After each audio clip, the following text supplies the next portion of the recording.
Salve os irmãos com a paz do Senhor, amém? Vamos nos colocar de pé para levantar um clamor ao Senhor. Vamos fazer uma oração, crendo que o Senhor já tem recebido o nosso culto, mas que Ele continuará aumentando o nível dessa oportunidade, amém? Levantemos as nossas mãos, meus irmãos. Senhor nosso Deus e Pai, Senhor Jesus Cristo, Senhor Espírito da verdade, Senhor, nós estamos aqui, meu Pai, nós estamos aqui nesta casa, nós estamos aqui neste lugar, porque nós estamos para Te adorar, nós estamos para Te louvar, nós estamos, meu Pai, para glorificar o Teu nome. Recebe, meu Pai, o nosso culto, recebe a nossa sinceridade, recebe a sinceridade, a simplicidade com que nós buscamos ao Senhor aqui nesta noite. Nós pedimos ao Senhor, meu Pai, recebe o louvor, a adoração. Nós pedimos ao Senhor, meu Pai, fala conosco através da Tua palavra. Usa a vida da Tua filha, nossa irmã Isabelle. Usa a vida do Teu filho, nosso irmão Nicolas. Alcança pessoas, alcança vidas. Salva, transforma, cura, liberta. Vida, alegria, Senhor, transformação, renovo é o que nós queremos ver aqui neste lugar, Pai. Por favor, Jesus, se manifesta aqui. Espírito Santo, esteja no nosso meio. Nós queremos sentir o Teu toque, o Teu abraço. Nós queremos, meu Pai, ser mudados, ser transformados. Nós queremos deixar diante do Teu altar tudo aquilo que nós precisamos abandonar. E nós queremos receber da parte do Senhor a Tua porção, para que nós possamos oferecer mais, para que nós possamos ser melhores. Então, por favor, Jesus, vai alcançando vidas, vai alcançando famílias, vai alcançando lares, vai alcançando pessoas, vai alcançando, vai tratando as feridas, vai sarando os enfermos, meu Pai, vai operando maravilhas, e que o Teu nome continue sendo glorificado aqui neste lugar, é o que nós pedimos, em nome de Jesus, Senhor, em nome de Jesus. Cumprimento os irmãos com a paz do Senhor. Glória a Deus. Gostaria que os irmãos abrissem em Jó, capítulo 1, a partir do versículo 20. Glória a Deus. Glória a Deus. Louvado seja o Teu nome, Deus. Aleluia. Então Jó se levantou e rasgou o seu manto, e raspou a sua cabeça, e prostrou-se em terra e adorou, e disse: Nu saí do útero da minha mãe, e nu retornarei para lá. E o Senhor o deu, e o Senhor o tomou. Abençoado seja o nome do Senhor. Em tudo isso, Jó não pecou, nem culpou Deus de maneira tola. Aleluia. Aleluia, Jesus. A história de Jó é bem conhecida por todos nós. Jó, ele, como diz o próprio Deus, por duas vezes ele era um homem íntegro, ele era um homem perfeito, ele era um homem que temia Deus, ele andava perfeitamente na presença de Deus. E em certo dia, Deus permitiu que Jó, ele passasse por algumas situações. Ele permitiu que Satanás tocasse nos bens dele, nessa primeira parte, tocasse nos animais, nas posses dele, e também tocasse na família dele. E Jó era um homem muito próspero. Então, já que ele perdeu tudo que ele tinha, ele perdeu a família, ele perdeu as posses. Até que ele não tinha perdido a sua saúde. Mas Jó estava numa situação difícil. Ele estava enfrentando uma situação difícil. Só que como nós vemos no versículo 20, mesmo em meio a tudo isso, Jó, ele adorou a Deus. Glória a Deus. Aleluia. Jó, ele não murmurou nesse momento aqui, mas ele falou: Deus o deu, Deus tomou, bendito seja o nome do Senhor. Aleluia. E quantas vezes nós, quando nós estamos passando por alguma situação difícil, alguma provação, alguma situação que nós vemos, Deus, mas por que de tudo isso? Por que nós estamos passando tudo isso? Pra quê? E muitas vezes nós também achamos que somos culpados, mas Deus, ele tem um propósito no meio de tudo que a gente passa. Glória a Deus. E Jó, ele não culpou Deus, ele não reclamou, ele só adorou a Deus neste momento aqui. Glória a Deus. E que nós venhamos adorar Deus, Aleluia. mesmo em meio a situações difíceis, irmãos, porque é muito difícil. Meu Deus. Não vem dizer que é fácil, porque é muito difícil a gente adorar Deus quando a gente está na prova, quando a gente está passando por uma situação difícil. É realmente um momento que nós vemos se nós somos verdadeiros adoradores ou se nós somos tão circunstanciais, se nós precisamos das circunstâncias estarem boas para nós adorarmos a Deus. E que nesta noite nós venhamos fazer igual Jó. Nós venhamos adorar a Deus, independente das situações que nós temos passado, independente das lutas, independente das provações, que nós venhamos adorar o Senhor em espírito e em verdade, que nós venhamos entregar o nosso melhor culto, o nosso melhor louvor a Deus, que nós não venhamos ficar pensando, mas Deus, por que eu estou passando por tudo isso? E aquela situação na minha casa, e aquela situação no meu trabalho, na minha escola, na minha faculdade, como é que vai ser tudo isso? Só adora o Senhor. Glória a Deus! Só adora o Glória Senhor a e Deus. Deus, Ele vai fazer o resto. Deus, Ele cuida de tudo, Ele tem tudo. Todo o controle nas mãos dEle. Meu Deus. E assim como no capítulo 42, Glória a enquanto Deus. Jó ele orava pelos amigos deles, Deus virou o cativeiro de Jó.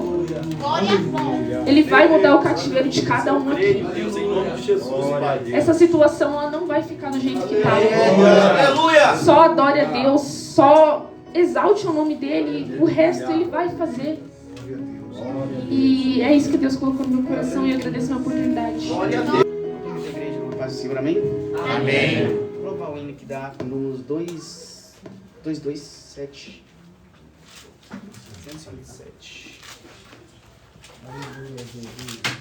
Deus amou de tal maneira este mundo sofredor e a humanidade inteira deu seu filho para Salvador. E agora nunca mais perece o que crê, mais vida eterna tem. Quem em Cristo permanece vai ser coroado além. O pecado na cruz foi vencido, podes pela fé vencer também. De justiça só ser vestido e receberás coroa além. Prisioneiro do pecado, vaga sem esperança ter, mas Jesus foi enviado para a liberdade te trazer. E agora nunca mais perece o que crê, mais vida eterna tem. Quem em Cristo permanece vai ser coroado além. O pecado na cruz foi vencido, podes pela fé vencer também.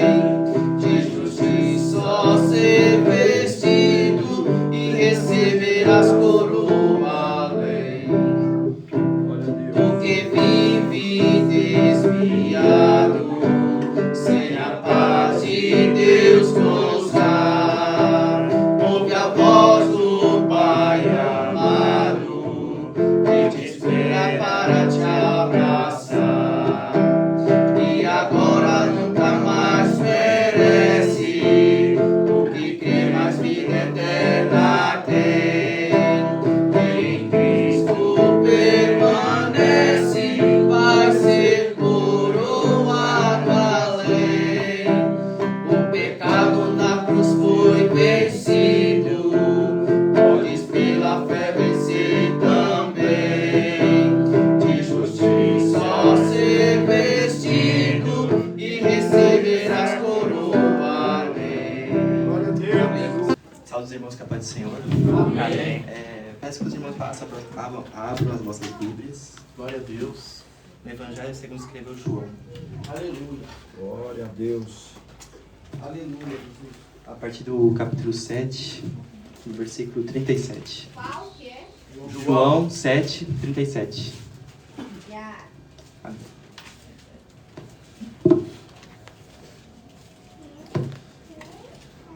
Diz assim: E no último dia, o grande dia da festa, Jesus pôs-se em pé e clamou, dizendo: Se alguém tem sede, venha a mim e beba. Quem crê em mim, como diz a Escritura, rios de água viva correrão do seu ventre. E isto disse ele do Espírito, que havia de receber os que nele crescem, porque o Espírito Santo ainda não fora dado, por ainda Jesus não ter sido glorificado. Amém? Amém. Pode assentar, irmãos. Glória a Deus. Como já foi cantado aqui, Glória a Deus. Jesus é a fonte das águas vivas. Jesus está neste lugar. Os irmãos creem nisso? Jesus já está neste lugar. Aleluia. Jesus, nessa passagem, nós vamos ver que era o dia da grande festa. Era o último dia, na verdade. E quando nós vemos o contexto desta passagem de João 7, nós vamos ver que esta festa a qual se refere é a festa dos tabernáculos. Nós vamos ver isso no versículo 2 de capítulo. E é importante nós entendermos o que era a festa dos tabernáculos, originalmente. Para o povo judeu, o que ela representa para nós nos dias de hoje. Como nós vemos nas Escrituras, a festa dos tabernáculos foi uma das festas que Deus instituiu para o povo quando eles ainda estavam no deserto. Quando eles estavam passando pelo deserto, quando eles ainda estavam no meio da prova. Quando eles não haviam chegado na Terra Prometida, ou nem imaginavam como a Terra Prometida era, Deus falou: quando vocês chegarem lá, vocês vão fazer isso, isso, isso. Vão ter festas, vão ter celebrações. E são 3 festas principais que nós vamos para o povo judeu, entre todas. Nós vamos ver que tem a Páscoa, nós vamos ver a festa do Pentecoste, e por último nós vamos ver a festa dos tabernáculos, que era a última festa que eles realizavam. E a festa dos tabernáculos era muito importante para o povo judeu, porque era a festa onde o povo fazia 3 coisas muito importantes, segundo a palavra de Deus. A primeira coisa que o povo fazia durante essa festa é que ela relembrava, ela trazia a memória, ela meditava em tudo aquilo que o Deus havia feito pelo povo no deserto. Aleluia. Deus, no deserto, Ele dá instrução para a gente quando chegar na vitória. Às vezes a gente não entende o que a gente está passando, como já foi dito aqui. Às vezes nós não entendemos a prova, a luta, a dificuldade. E às vezes nós não entendemos a instrução de Deus. Deus fala: você vai fazer isso, ou você vai fazer aquilo. Deus tem uma promessa nas nossas vidas. Mas a gente fala: eu estou no meio da prova, eu estou no meio do deserto, eu estou no meio da luta. Mas é porque Deus é a garantia. Aleluia. Deus é a garantia dessa promessa. Glória a Deus. E quando Deus fez a promessa para o povo no deserto, porque Ele estava garantindo que, apesar de tudo, a terra seria deles. Glória a Deus. Então, Deus instituiu, como primeira parte principal dessa festa, trazer a memória. O povo no meio do deserto, como a gente sabe, não tinha uma casa própria. Eles não podiam construir em tijolos, ele não era um lugar de permanência, o deserto.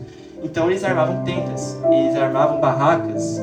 E a festa dos tabernáculos, também é chamada festa das tendas, tinha justamente esse propósito: para relembrar as promessas, para relembrar a palavra de Deus, e para que mesmo o povo, agora vivendo na terra que era deles, eles lembrassem: nós só estamos aqui porque Deus nos trouxe. Aleluia. Nós só estamos aqui porque Deus tem Glória a cuidado Deus. de nós. Aleluia. E isso tem a ver também com o segundo motivo da festa, que o primeiro se refere ao passado, o segundo trata do presente do povo, porque essa também era a festa da ceiga, onde o povo recolhia os frutos da terra.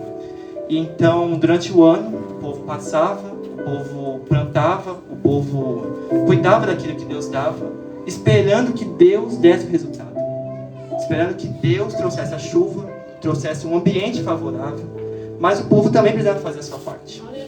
E nós vamos ver que Deus ordena que o povo se alegrasse com os frutos, com aquilo que Deus dava, e que a festa dos tabernáculos não só era para armar tendas, para lembrar o passado, mas também para se alegrar por aquilo que Deus estava dando naquele ano. Glória a Deus. E o terceiro ponto muito importante para essa festa, que é o ponto que eu quero focar também, é para o futuro do povo, porque a festa na região onde acontecia no Oriente Médio, acontecia no outono. Então o povo, ele pedia para Deus para que no inverno, no momento mais difícil, no momento de mais seca, no momento mais turbulento, na verdade, ele pedia para que Deus trouxesse a provisão. Ele trazia a memória do passado, ele celebrava o presente, mas ele também pensava: se Deus fez tudo isso no passado, no presente, Ele é o mesmo Deus que vai fazer no futuro. Aleluia! E nisso nós vemos a importância de trazer a palavra de Deus para a nossa vida, realmente. Não só, como o Júnior disse, viver de paixão. Não só como nós vemos por aí, viver o momento. Mas nós relembrarmos o passado, o presente, mas também lembrarmos que o futuro está nas mãos de Deus. E essa era a mensagem, essa era o símbolo que a festa dos tabernáculos tinha para o povo judeu. E quando nós vemos isso, nós vamos ver também que tem algo muito interessante, que é o contexto que Jesus dá essa instrução. Jesus fala que durante o último dia dessa festa, eram 7 dias de festa, e no 8º era uma santa convocação. O povo se reunia para oferecer sacrifícios, um sacrifício especial. Mas durante 7 dias, durante todos esses dias, o povo já oferecia sacrifícios. Mas esse dia, o 8º, era especial. Nós vamos ver, historicamente, quando vemos o contexto, quando vamos analisar como que era feito, que no 8º dia era diferente. No 8º dia, o sacerdote, ou o sumo sacerdote, ele reunia todo o povo. E ele ia, na época do templo, ao tanque de Siloé. E de lá ele pegava água. No tanque de Siloé ele pegava água, ele trazia para o templo. E com essa água que ele trazia, ele molhava, ele colocava sobre o altar. E aquilo representava a gratidão do povo pelas provisões de Deus, pela chuva, pela prosperidade do povo. E todos os anos, o povo fazia isso. O povo saía das suas casas, o povo muitas vezes esvaziava as cidades que eles moravam, subiam, como a gente sabe, tem os salmos de peregrinação, eles peregrinavam até o templo para oferecer esse sacrifício. E o 8º dia era o dia mais especial para eles. E então nós entendemos que não é coincidência, não é por acaso, não é algo do destino que Jesus se levantou no último dia. No último dia, no dia mais importante, no dia em que o sumo sacerdote humano descia para beber água, o sumo sacerdote celestial dizia: a água está em mim. Glória a Deus! A água que vocês procuram não vem dessa terra. Isso porque nós devemos desconsiderar a lei? Não, porque Jesus veio para cumprir a palavra. Glória a Deus! E quando Jesus veio para cumprir, ele veio para dizer: eu tenho algo melhor. Como nós vamos ver no caso da mulher samaritana, João 4, ela pergunta: nós devemos adorar em Samaria, adorar em Jerusalém? Mas Jesus diz: não. O tempo chegou. Aleluia! De você espírito em Glória verdade. a Deus! Por quê? Porque a água que vocês terão já não será uma água dessa terra. Meu Deus! Já não será baseada em circunstância, em local, em situações de adversidade. Porque muitas vezes nós vamos ser sinceros, que a gente só adora quando está tudo bem. Nós só buscamos quando estamos felizes, quando temos uma vitória, quando temos uma promoção no trabalho. Ou, nossa, eu consegui aquilo que eu tanto orei, então eu vou jejuar, eu vou orar, eu vou louvar. Mas no momento de dificuldade a gente para. A gente deixa quando as circunstâncias externas, assim como o povo fazia, as circunstâncias externas eram o quê? Busca água no poço e vem no altar. Mas e quando o povo estava triste? E quando a situação não era boa? E quando tudo era ao contrário? Jesus estava falando: a água que eu lhes dei, que eu vou lhes dar, é uma água que vem do interior. Aleluia! E essa água que vem do interior é para oferecer um sacrifício santo, perfeito e imaculado diante de Deus. Aleluia! Porque nós vamos ver na palavra de Deus que agora o sacrifício já não é um boi, já não é uma ovelha, já não é um animal, mas nós somos o sacrifício. Meu Deus! Paulo vai falar isso em Romanos 12, que nós temos que nos oferecer como um sacrifício vivo, perfeito e agradável diante de Deus. E como nós vamos fazer isso sem o Espírito Santo?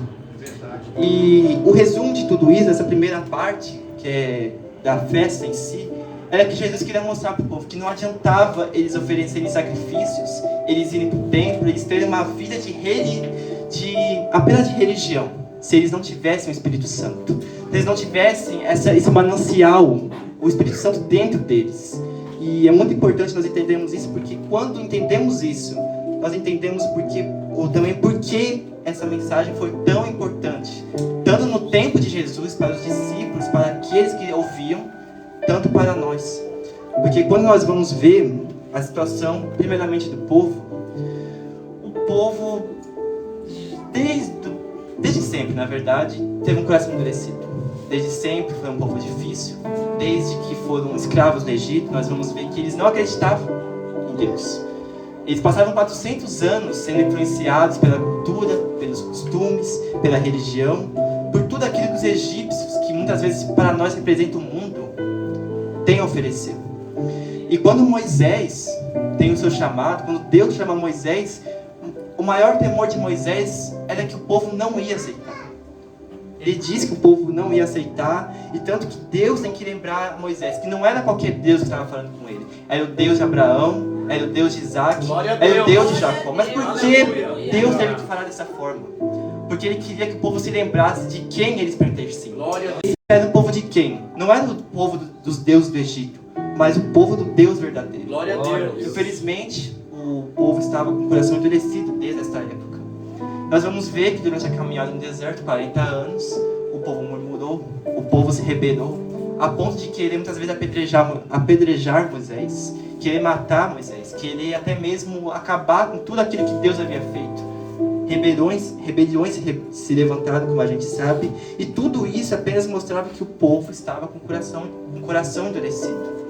Nós vamos ver que quando o povo chega, enquanto eles estão com Josué, a palavra vai dizer que eles permanecem firmes. Enquanto eles têm um referencial, enquanto eles têm uma pessoa para quem olhar e para quem dizer: este é homem de Deus, ou esta é mulher de Deus. Eles têm um referencial, eles continuam firmes. Mas quando Josué cai, a gente vai ver que no livro de Juízes, eles se levantam e caem. Se levantam e caem, mas por quê? Porque eles tinham o coração endurecido contra Deus. E toda essa história vai culminar no tempo de Jesus. O tempo de Jesus, em que nós vemos que novamente o povo tem o seu coração endurecido contra Deus. A ponto de, como nós vemos na Escritura, em João 2, um pouco antes dessa passagem, fala que perto da Páscoa, perto do momento que eles iriam oferecer sacrifícios a Deus, dentro do próprio templo, dentro do lugar que devia ser santo, consagrado ao Senhor, separado para o Senhor, haviam pessoas que vendiam animais. E isso à primeira vista pode parecer algo até não levar tanto em consideração. Mas quando nós vamos ver o porquê eles faziam isso, era porque o povo, ele comprava aqueles animais. Eles já não tinham tanta importância, eles não entendiam a importância daquele culto. Eles não entendiam a importância da aliança que Deus tinha feito com eles. Eles iam lá, compravam um animal e ficava tudo bem. Oferecia, e para eles, oferecia um sacrifício. Eu fui ao culto hoje, eu orei, eu louvei ao Senhor, está tudo bem. E nós vamos ver que quando Jesus chega ao templo, ele quebra tudo aquilo, ele acaba com tudo aquilo, e os discípulos se lembram que o zelo do Senhor iria consumir ele, o cuidado do Senhor ia consumir ele, porque Deus tem cuidado do seu povo. A palavra vai dizer que Deus, ele tem cuidado pela sua palavra para cumprir. Deus tem um cuidado para que tudo que aconteça seja para a honra, para a glória e para o louvor do nome dele. Mas não era isso que o povo estava fazendo. Então nós vamos ver que o povo, apesar de tudo, apesar da aliança, apesar da palavra e da promessa do Messias, e apesar do próprio Messias ter chegado no meio do povo, eles tinham o coração endurecido. Então quando Jesus se levanta no 8º dia para levar essa palavra, que eles precisavam das águas vivas, que era o Espírito Santo, que eles precisavam de um avivamento, que eles precisavam ser renovados por Deus, eles não entendem, eles discutem entre si, eles questionam entre si, mas eles não entendem a palavra do Senhor. E isso é tão sério que os próprios discípulos de Jesus não entendiam as palavras deles muitas vezes. Nós vamos ver quando, por exemplo, Jesus vai falar sobre o fermento dos fariseus, eles começam a falar entre si se era sobre o pão que eles não tinham trazido, se era sobre alguma coisa que eles tinham esquecido, mas Jesus fala: vocês têm olhos, mas não veem, vocês têm ouvido, mas não ouvem. Acaso o vosso coração está endurecido? Porque eles não tinham o entendimento, eles ainda não tinham recebido o Espírito Santo, eles ainda não conseguiam entender plenamente as palavras de Deus. E é tão verdade isso que diversas vezes durante o Evangelho, sempre que Jesus ia falar uma palavra, sempre que Jesus ia explicar algo, mesmo por mais simples que fosse, eles chegavam e falavam que não entendiam. Eles buscavam, sim, é verdade, isso é muito bom, mas eles sempre estavam com dúvidas, porque eles não tinham o Espírito Santo ainda. E também, quando nós vamos ver a necessidade do Espírito Santo para o culto, para o sacrifício, nós não só vamos ver o lado do povo, mas também nós vamos ver o lado dos líderes do povo, os saduceus, os fariseus, que, como nós vemos, principalmente no capítulo 23 de Mateus, Jesus vai enfatizar que eles eram hipócritas, que eles eram pessoas que falavam, mas não faziam, eram pessoas que colocavam cargas pesadas sobre o povo, mas eles mesmos não cumpriam.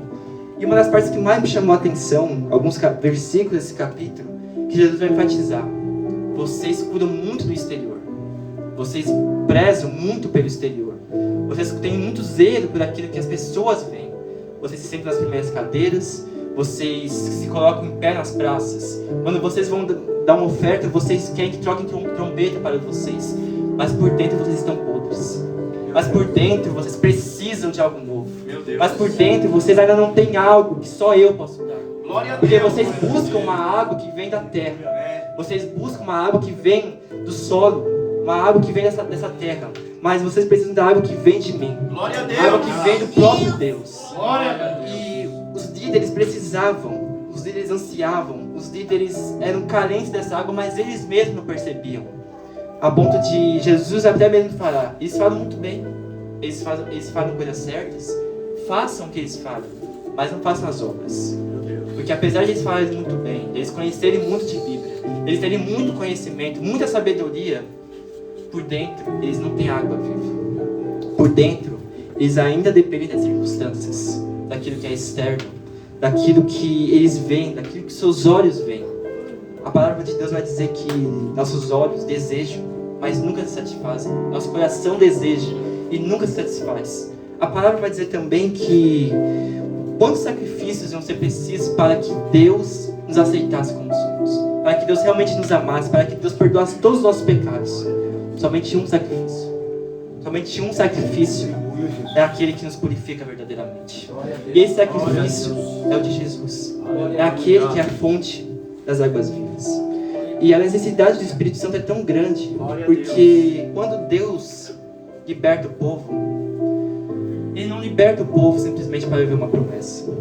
E isso pode parecer muito estranho, porque sempre que nós pensamos na libertação do povo do Egito, nós pensamos automaticamente em terra prometida. Quando nós pensamos em pragas do Egito, nós pensamos automaticamente, porque Deus quer dar uma bênção muito grande para eles. E não é errado pensar que Deus quer dar uma bênção. Não é errado pensar que Deus quer nos ajudar, nos fortalecer, que Deus quer abrir portas. Isso não é errado. Mas Deus vai deixar bem claro, durante todo o deserto, tanto para a primeira geração que morreu, tanto para a segunda geração: eu não libertei vocês para terem bênçãos. Eu não libertei vocês para serem ricos. Eu não libertei vocês para terem apenas o melhor dessa terra. Eu libertei para que vocês fossem o meu povo. Glória a Deus. Um sacerdócio real. Um povo adquirido.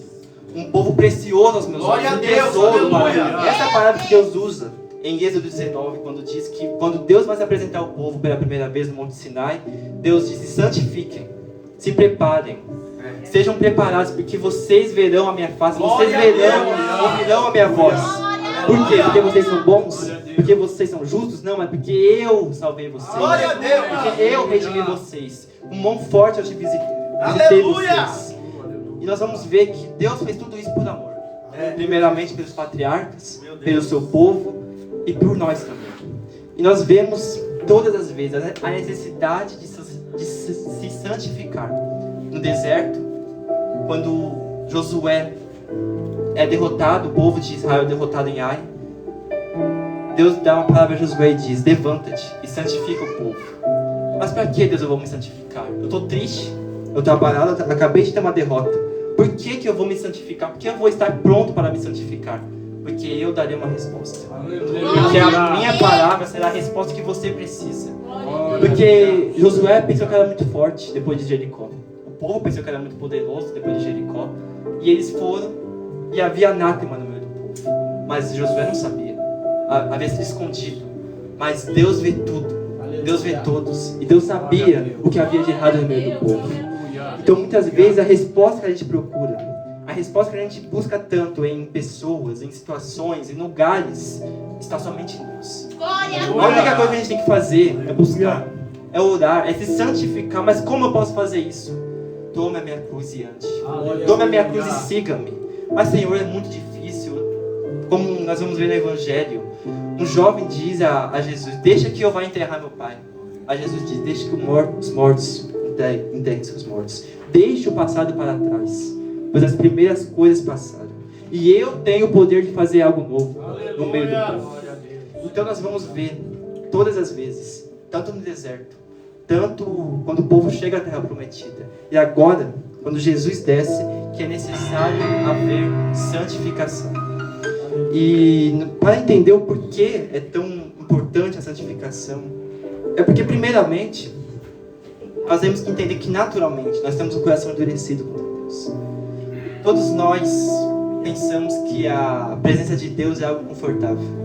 Todos nós pensamos que a presença de Deus é algo lindo, é algo maravilhoso, que é só maravilhas. Mas quando nós realmente sentimos a presença de Deus, quando nós realmente entramos no Santo dos Santos, quando nós realmente contemplamos a glória de Deus, é algo pesado. E por que é algo pesado? Porque nós não somos capazes de suportar. Nós, naturalmente, nosso coração, ele quer se afastar de Deus. Nós, como nós vemos no caso dos discípulos, mesmo com 3 anos com Jesus, eles tiveram o coração endurecido para entender a palavra, endurecido a ponto de o próprio Pedro ser usado e ter uma flecha lançada pelo inimigo, a ponto de Deus, do próprio Jesus repreender ele. E nós temos que tomar cuidado, irmãos, porque nosso coração naturalmente é endurecido. Mas Ezequiel vai dizer que quando Deus derrama o seu espírito, já não há um coração endurecido. Quando Deus promete derramar o seu espírito sobre o seu povo, Ele também promete uma coisa: um coração de carne, um novo coração. E o que é um coração de carne? Um coração sensível à presença de Deus, um coração sensível à voz, à direção, à presença, um coração sensível àquilo que Deus pode fazer por nós. E então eu quero me focar nessa última parte sobre a importância do Espírito Santo para o nosso culto, porque nós vamos ver que eles entregaram muitos sacrifícios, mas ainda faltavam as águas vivas que vinham de Deus. E para entender a importância do Espírito Santo, nós vamos olhar, por exemplo, João 14, a partir do versículo 16. São alguns pontos, na verdade, que eu gostaria de falar sobre o Espírito Santo nessa noite.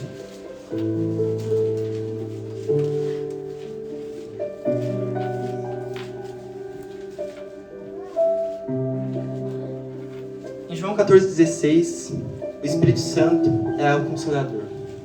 O Espírito Santo é aquele que consola o seu povo. E a palavra para Consolador aqui é muito mais aquele que está do lado. É aquele que luta conosco. É aquele que batalha conosco. É aquele que, quando nós não queremos ir, é aquele que nos levanta para ir. Porque muitas vezes nós estamos sim desanimados para fazer a vontade de Deus, para buscar a Deus, para realmente saber qual é a vontade dEle. Nós apenas queremos nos esconder de Deus.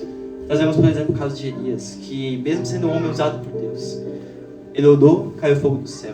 Ele orou de novo, a chuva parou. Ele orou, a chuva desceu. Mas no momento de adversidade, nós vemos que ele pediu a sua morte. Ele se escondeu, primeiro no deserto, depois numa caverna. Mas o Espírito Santo, ele é aquele que nos consola. Ele é aquele que cumpre o papel que Jesus cumpriu quando estava com seus discípulos. Ele é aquele que, quando nós estamos animados, tristes, abatidos, ele é aquele que tem compaixão de nós. Ele é aquele que cumpre o papel de Jesus quando ele esteve aqui, quando ele teve compaixão pelo povo. Nós vamos ver que depois da morte de João Batista, Jesus ficou triste, ficou enlutado, não queria ver ninguém, não queria estar com ninguém. Mas quando ele viu o povo necessitado de uma palavra, necessitado da tua presença, necessitado daquilo que só ele podia dar, a palavra diz que ele teve compaixão. A palavra diz que ele foi e ele falou ao povo. Por quê? Porque ele é o Consolador. E o Espírito Santo cumpre esse papel. Em João 14,26, ele é aquele que nos ensina. Ele é aquele que, mais do que nos ensinar, ele é aquele que nos guia. Ele é aquele que nos leva mais profundamente a entender a palavra de Deus. Ele é aquele que nos leva mais profundamente a entender aquilo que Deus quer para nós. E é muito importante nós entendermos isso, porque, como eu disse, muitas respostas, a maioria vai vir de Deus. E um caso muito interessante disso é o caso de Daniel. Nós vamos ver que ele estava no meio da Babilônia. Mas a palavra de Deus vai dizer que quando ele leu a palavra de Deus, ele entendeu. Ele entendeu que o povo, que aquele cativeiro não ia durar para sempre. Aleluia. A palavra vai dizer que Daniel vai dizer que pela palavra, por aquilo que eu li, Deus me fez entender algo. Pela palavra do Senhor eu entendi. Mas por quê? Porque ele era inteligente simplesmente? Não, porque o Espírito Santo o ensinou, o instruiu, deu sabedoria do céu para ele, para entender verdadeiramente qual era a palavra de Deus. E esse é o papel que o Espírito Santo cumpre, para que nós possamos entregar um sacrifício santo e agradável. Nós primeiramente devemos entender o que Deus quer de nós. Há muitas coisas que sim, Deus vai pedir de todo mundo: santificação, deixar um vício, abandonar algo. Mas há coisas específicas que Deus quer de cada um de nós. Aleluia. Às vezes há coisas que para mim, Deus não vai pedir. Mas para você Ele vai pedir. Às vezes há coisas que para mim parece algo impossível de deixar, algo impossível de largar. Mas para você vai ser muito fácil. E por que isso? Porque Deus criou cada um de nós de forma única. E Deus quer trabalhar com cada um de nós de forma única. E é isso que o Espírito Santo quer nos ensinar. Se você quer entregar um sacrifício santo e agradável, entenda o que é agradável para Deus. Glória a Deus. E a palavra também vai nos dizer, ainda em João 14:26, que Ele é aquele que nos faz lembrar. E esse ponto para mim foi o mais importante quando eu estava lendo, quando eu estava meditando. Porque fazer lembrar, muitas vezes, nessa passagem, nesse contexto, está sim se referindo às palavras de Jesus. Aquilo que Jesus ensinou, aquilo que Jesus deixou. E a própria palavra de Deus vai dizer que Jesus é a palavra. Então, quando Jesus fala que o Espírito Santo fala lembrar tudo aquilo que eu tenho falado, é para lembrar a palavra de Deus. Glória a Deus. Mas também quando nós vamos ver por que Jesus falou sobre o Espírito Santo na festa dos tabernáculos. Porque ele desejava que o povo lembrasse. Qual era o intuito original dessa festa? Qual o intuito original daquilo que eu deixei para vocês? Qual é o intuito original desse culto? É apenas para se alegrar? É apenas para se divertir? É apenas para estar no encontro social? Porque a palavra vai dizer que eles se alegravam, que eles comiam, que eles bebiam, que eles saíam à noite e festejavam. Mas será que esse era o intuito dessa festa? E o Espírito Santo é aquele que vai nos fazer lembrar nos momentos mais difíceis, nos momentos mais difíceis das nossas vidas. Por que nós estamos aqui? Por que Deus nos chamou? Porque é quando nós estamos fracos, irmãos, que vem aquele pensamento: será que Deus realmente tem isso para mim? Será que Deus realmente prometeu algo tão grande assim para mim? Algo tão fora do meu alcance?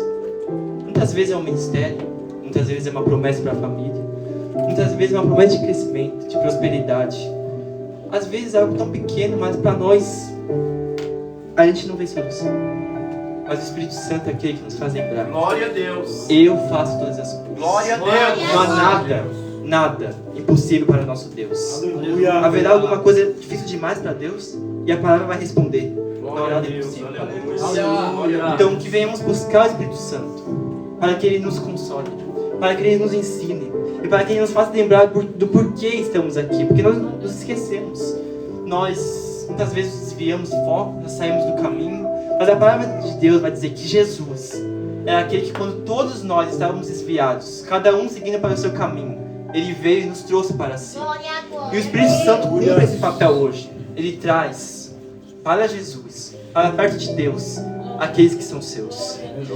E o Espírito Santo também é aquele que testifica. É aquele que, em outras traduções, vai falar que ele é uma testemunha. E a palavra de Deus vai dizer que quem fala muito de si mesmo, ele quer a glória para si. Mas o Espírito Santo, segundo o próprio Jesus, ele não fala de si. Ele não fala que ele é bom, ele não fala que ele é capaz, ele não fala que ele tem todos os dons, que ele tem todos os ministérios. Ele fala unicamente de uma pessoa, de Jesus Cristo. Ele fala unicamente de um sacrifício, daquele que foi feito no Calvário. Ele fala unicamente de um Salvador, de um Deus, de um Pai, de uma igreja, de um corpo. E tudo isso é porque ele é testemunho. E uma testemunha não pode mentir. Uma testemunha não pode negar a verdade. E nós sabemos, como o próprio Jesus disse, o Jesus, ele é o caminho, ele é a verdade e ele é a vida. Glória a Se Deus. nós não vamos testificar dele, o que nós vamos testificar? Sobre grandes sábios da história, sobre grandes pessoas da história, sobre grandes figuras? Não. O que nós temos que testificar, e o nosso chamado é sermos testemunhas. Glória a Deus. Até os confins da terra. Os Aleluia. confins da terra chegaram até nós, mas nós temos que ir mais longe. Muitas vezes os confins da terra para nós vai ser o nosso vizinho, vai ser a nossa família, pode ser outra nação também. Mas o que adianta ganhar o mundo inteiro e perder a alma? Meu Deus. O que adianta ganhar o mundo inteiro, mas perder a própria família? Então o que Jesus está dizendo é: Ele é aquele que testifica, e vocês devem testificar de mim. Ele é aquele que testifica de mim, porque eu sou a verdade. E E você deve testificar de mim para que vocês estejam em mim, como já a gente vai ver na oração de Jesus. E por último, a importância do Espírito Santo também está que ele é aquele que convence, ele é aquele que mostra a verdade, ele é aquele que, segundo vai dizer em João 16, ele convence do pecado, da justiça e do juízo. E por que é tão importante ele nos convencer disso? Porque nós temos que lembrar todos os dias, meus irmãos. Todos os dias. Todos os momentos. Não importa onde a gente estiver. Não importa se a gente está num cargo alto ou baixo, no mais alto escalão, ou se ninguém nos vê. Nós somos pecadores. Infelizmente, a palavra vai dizer que todos pecaram. Todos estão destituídos da glória de Deus. E nós nos esquecemos disso. Nós nos esquecemos que somos pecadores, nós nos exaltamos. Nós muitas vezes queremos a glória para nós. Mas o Espírito Santo é aquele que todo dia quando a gente se levanta, ele tem que nos falar: você é pecador. Você tem que buscar ao Senhor. Você tem que buscar ao Senhor. Somente de dia? Não. Somente de tarde? Não. Somente de noite? Não. Somente de madrugada? Se você puder, de madrugada também. Todos os momentos é momento de buscar ao Senhor. Todos os momentos é o momento de se curvar diante de Deus e reconhecer que nós somos de verdade. E este papel é o Espírito Santo que cumpre em nossas vidas. E tudo isso, meus irmãos, é para que nós possamos nos lembrar que um culto santo e agradável a Deus é aquele que antes de sacrifícios, antes de adoração, é quem nós somos como adorador. Deus vai dizer, Jesus vai dizer, novamente em João 4, o Pai busca adoradores que adorem em espírito e em verdade. E o altar que Deus levanta, o altar que Deus deseja que a gente levante e preste culto, é um altar antes de grandes sacrifícios, grandes ofertas, é um altar que seja santo diante de Deus. É um altar onde a gente derrame a nossa presença, um altar onde a gente derrame as nossas lágrimas, é um altar onde a gente derrama tudo que temos e tudo que somos. Porque Siloé, o tanque em que o povo buscava a Deus, o tanque em que o povo buscava aquelas águas, significa o enviado. Nós sabemos, por causa da palavra de Deus, que Jesus é esse enviado. Aleluia. Enquanto o povo descia em Siloé para buscar água, nós devemos ir a Jesus todos os dias. Glória a para Deus. buscar a água viva. Para buscar o Espírito Santo, para buscar a presença de Deus. Porque como já foi cantado aqui, Ele é o dono de toda a ciência, de toda a sabedoria, de todo o poder. E devemos todos os dias buscar águas vivas para prestar um culto santo e agradável ao Senhor. Glória a Deus. E para encerrar, eu queria ler apenas mais um texto da palavra de Deus, que está em Isaías 55. Glória a Deus. Glória ao teu nome, Senhor. Aleluia. Tu és fiel, Senhor. Glória a Deus. 55, versículo 1. Que diz assim: a vós, todos, os que tendes sede, vinde às águas. E os que não têm dinheiro, vinde, comprai e comei. Sim, vinde, comprai e comei. Sem dinheiro, sem preço, vinho e leite. Aleluia. Jesus tem palavras eternas. Jesus tem águas vivas para nós. E que nós possamos buscar para prestar um culto santo e agradável a Deus. Porque a ordem de Jesus é essa: sede santos, porque eu também sou santo. Eu agradeço a oportunidade.